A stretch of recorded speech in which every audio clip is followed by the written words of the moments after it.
Welcome to Pulse on the Wrist, a bite-sized chunk of everything timeless treasures, from watches, jewelry to culture and everything in between. Today, we are joined by Rhonda Riche, author and journalist, and she's just dropped her first debut book, The Wonderful World of Women's Watches. So we're going to dive straight in. Welcome, Rhonda. Thanks for having me. We're going to dive straight into, so if you could wear one watch and one piece of jewelry for the rest of your life, what would it be? It's really tough because, again, I feel sorry for all my watches that don't get worn every day. I think if I were to wear one watch every day, I have a 1966 Omega that's like square shape, silver dial, mesh, mesh bracelet. It's just kind of perfect for every occasion. I can't say it's my favorite, but it would be, if I had to choose one for every day, it would be that. It's amongst my favorites. Yes, but it's funny. Yeah, but it's.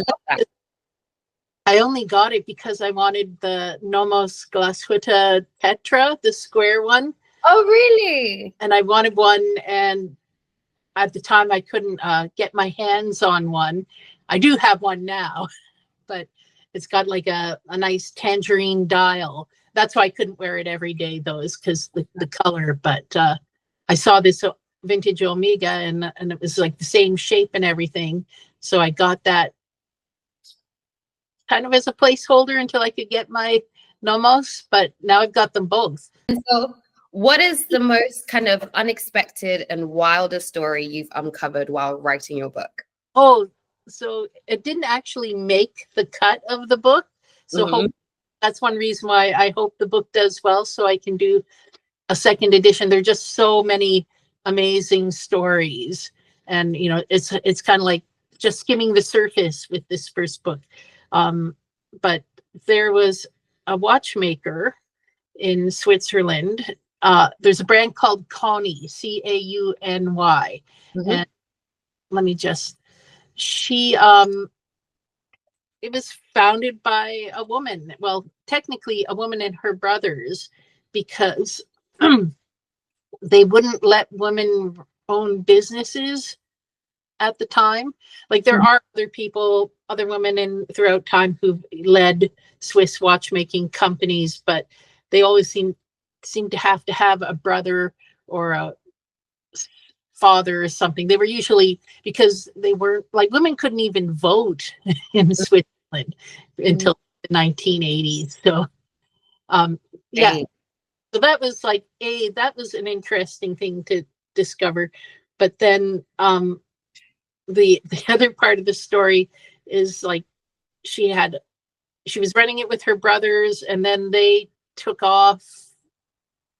So she's just married a bunch of how do you say, not beards, but she had a succession of husbands. Yeah, she could kind of put up as the head of the company until she, I guess eventually she was able to claim being the CEO, but she was also, and it was funny because she was also a bit of a pirate, because I guess she got fined more than once for like knocking off other people's brands. But yeah, so it's like the reason it didn't run is because there's still more research to be found. We tracked one of her nieces down to Israel, and we're trying to get some more of the history, but it's crazy, like what I guess women had to do back in the day to run a business, and then also watch business, and the company still exists. So good for her. I love that. And you know what? We jam on being history nerds. So I love that you found that. And I can't wait to see when you release more information about that, and also to dive into some of the stuff that you've written in your book. So with that in mind, like thinking about trends that have become global. I know like women in business is one that's kind of evolved as one, but in terms of like fashion, like what is one thing that you've kind of been excited about as you've been writing and kind of connecting the threads? Fashion is always, I think, it gets derided, but it's always been a part of watchmaking and marketing that, which is very interesting. In the book, we talk a lot about people like Catherine Deneuve or Michelle Yeoh. Mm-hmm.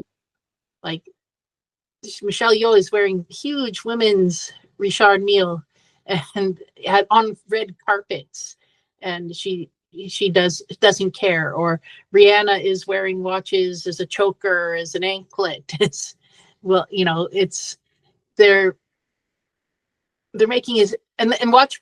This is why I love watches, because they do make a statement. And there are some of the old school people who think fashion is trendy or clothing is this or that, but then there's also it does make a statement. Like how do I when you talk to when I started out, guys would always say, well, a watch is the only piece of jewelry a man is allowed to wear. Mm-hmm. That's so not true. Yep. Nowadays you see the guys they've got stacks. They're wearing stacked watches stacked with jewelry. So there is still a kind of generational divide. I've seen it on Instagram where if someone's wearing a bunch of bangles and they're like, but it'll scratch your watch. Mm-hmm. It doesn't matter. You're supposed to wear it. You're supposed to have fun. You're supposed to express yourself. And I see that now more than when I started, like, just collecting and being on the internet trying to research things. Then it's more joyful now. Yeah. People are less hung up on what the rules are. And Mm-hmm. you still see things like now you have people wearing all sizes of watches, and it doesn't really matter. A woman's watch, as the watch fan ladies will tell you, a woman's watch is any watch that a woman is wearing. Mm-hmm. Guys are realizing that more. And so you see more people wearing, like celebrities, the Timothée Chalamets and Tyler the Creator. These guys are wearing small watches because they want to. It's fun. Yeah. And you're seeing them wear them as bolas. You're seeing them wear them as pendants, and even that you can only wear one piece of jewelry. Like the resurgence of pocket watches, for example, and how they're being styled as part of street style. So it's really cool to see how things are evolving. Yes. And it brings joy, I think, to getting into watches and wearing watches, because obviously people will also say no one needs to wear a watch anymore. They can just look at their phone. But it's more than just like saying I've got this meeting in 5 minutes. Life is more than I've got a meeting in 5 minutes. Yeah. It's like you're expressing, you're watching the passage of time. You're marking your milestones. And for women, I think, especially because you had crazy rules about, back in my mother's day, for example, like all of her watches were probably like finger. They wouldn't, because you weren't supposed to look like you had anything to do or whatever. But yeah.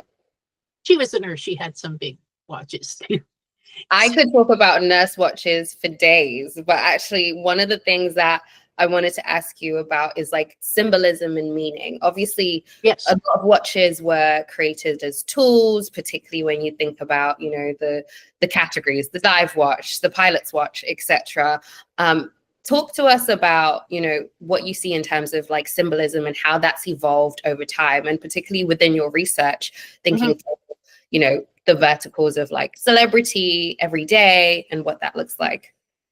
Yes, it's again, researching the book, it was interesting to learn that women kind of were the original timekeepers. You kind of get history gets rewritten, but I start the book off with this stake that they found in and it was used to calculate time, the tides. And women, of course, are just more connected to the cycles, but it was necessary for any community. Yeah. Because of planting and tides and things like that. And women were the keepers of the time. And then you jump ahead to, like the 1800s, the 1900s. Women were running households. They might not have been paid correctly for it, but one of the reasons that people talk about, well, my mom stayed at home and my dad worked and they were able to afford this house and we can't. But it's because women's labor, I think, has been devalued. Having a watch was crucial to running a household. You had, whatever, kids to pick up, buying groceries, doing how much time you set aside for repairs, things like that. Like my great grandmother was a single woman and she raising kids, and she had a watch because she had to juggle all of these elements just to, afford to live, I guess. Yeah. And so I think that's a symbolism for women's, the earliest, like a lot of the earliest women's watches were kind of like pocket watches. They hung off of a chatelaine and you would be there with all your essential tools for running a household, even just regulating the clocks in the house.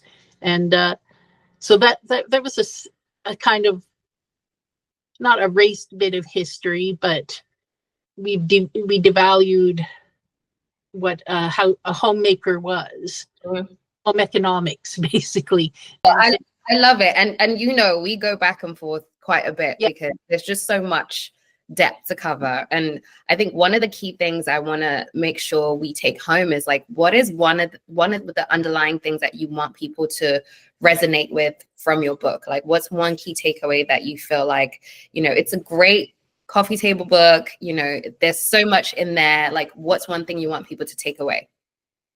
I want people to take away that there's a place for everyone in watches, that it doesn't have to be like status is a big thing, that, a lot of people will get that on Audemars to show that they've made it, or the Rolex is the thing that you've reached a certain part in life. And I love that people, if you want to celebrate in that way, as opposed to maybe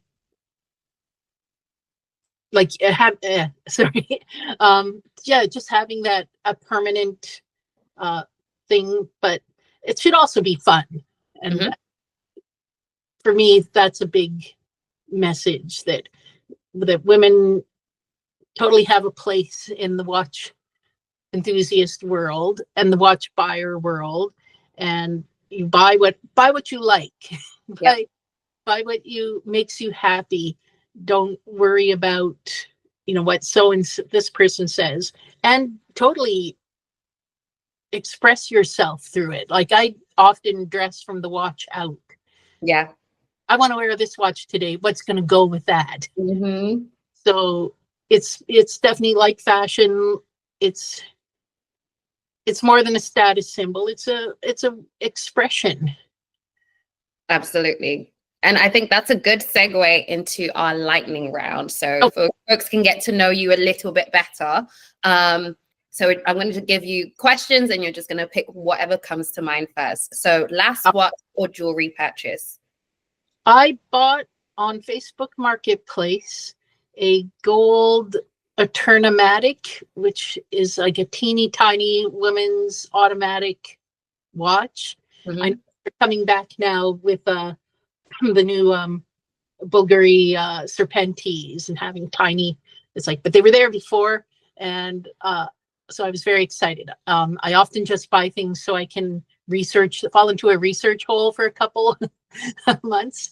And the most sentimental piece of jewelry I own, I would have to say also a watch. I have a watch that my grandfather, who was a mechanic, he used to sometimes take trades as payment on working on his neighbor's cars. Mm-hmm. So he got this Wolfsburg watch, which was something that people gave to Volkswagen buyers. If you got 10,000 kilometers, they would give you this award watch. So it's, I guess, whoever's Volkswagen he worked on gave him the watch, and then he gave it to my dad. My dad gave it to me, and so that's, just 3 generations connection. But I also have a watch that my grandmother gave me when I still don't know why, but my first Swiss watch was a gift from my grandmother. So a tie, sentimental family. What about trends? What trend are you loving right now? What don't you like right now that needs to be thrown away? I love brooches. I love that especially, like, everyone's wearing them, big ones, tons. I don't wear them. I would like to wear them more, but I'm always afraid that they're gonna fall off. But but I do that. I talk with my hands, so rings fall off too. I love that. I love that. So to close, Rhonda, so for ladies looking to build a collection, I know you have a very expansive collection of some really cool vintage stuff, some super new stuff, some things that people have never heard of before. What's one piece of advice that you'd give them? Because I'm a library girl at heart, but I think just do the research. If you can find, take a few risks. Like, if you find something that just speaks to your heart and it's in a flea market and it's $20 and it works, just go ahead and buy it and then research it, because that's fun to me. But there's lots of people, like, following you, or Dime Piece. There's so many women. There's so many women. I'll send you a list.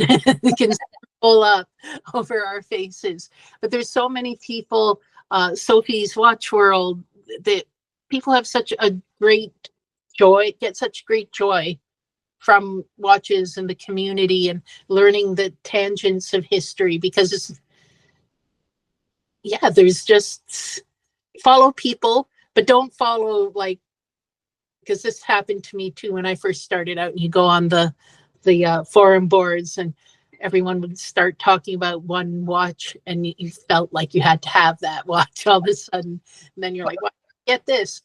So there's so many people online that you can get excited by and learn things from, because and even if it's somebody else who's just learning, I learn along with them. And don't spend all your money on it, or do. Some. And just it's just a great way to little tiny objects of art that don't take up too much space in your house, and they're portable, and I don't know, I just, they're fun to geek out on. But this morning, my husband's co-worker was sending me pictures of this Omega Constellation super quartz from the 70s, and I was like, I have assignments to do, but I'm all in. Let's go research stuff now. I know that feeling very, very well. And so for people who are interested in your book or want to follow along in your journey, where should they go? The best place is to probably follow me on Instagram at The Real Rhonda Riche, Riche. I have the most, for some reason, the most for one syllable last name, it gets mangled. But, and then the book is coming out through Tenoyas. So you can go to tenoyas.com. So TENEUES. I think it's coming out in Europe first, and then should be out in North America in May. Amazon, it's listed on Amazon. If you don't like Amazon, though, the Tenoyas site has some alternate places you can buy online. It'll be in bookstores as well when you go to the art book section. I really hope people like it because it was super fun to work on. I can't wait to get my hands on it. I can't wait to gift it. It will 100% be in my Christmas gift guide. So really excited for that. Thank you so much for joining me, Rhonda. Thanks for having me.